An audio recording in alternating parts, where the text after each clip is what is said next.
శ్రీరాముడికి రామ అనే పేరు ఎందుకు పెట్టారో మీకు తెలుసా?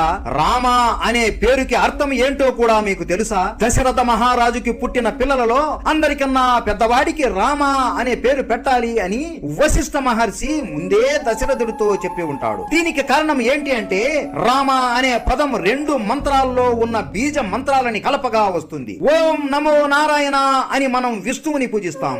ఆ మంత్రములో నుండి తీసుకున్న బీజ మంత్రమే రా అనే అక్షరము. అలానే ఓం నమ శివాయ అని మనం శివుడిని పూజిస్తాం. ఆ మంత్రములో నుండి తీసుకున్న బీజ మంత్రమే మా అనే అక్షరము. విష్ణువు మరియు శివుడి ఈ 2 మంత్రాలలో ఉండే బీజ మంత్రాలని కలిపి వశిష్ఠ మహర్షి రామ అనే పేరు పెట్టాడు. అందుకే రామనామం ఎంతో గొప్పది అని చెబుతారు. లంకని చేరుకోవడానికి సముద్రం దాటలేక రాముడు అలాగే వానరులు అందరూ కలిసి వంతెనను కట్టి దాని మీదనే నడుచుకుంటూ లంకకి వెళ్లారు. కానీ హనుమంతుడు మాత్రం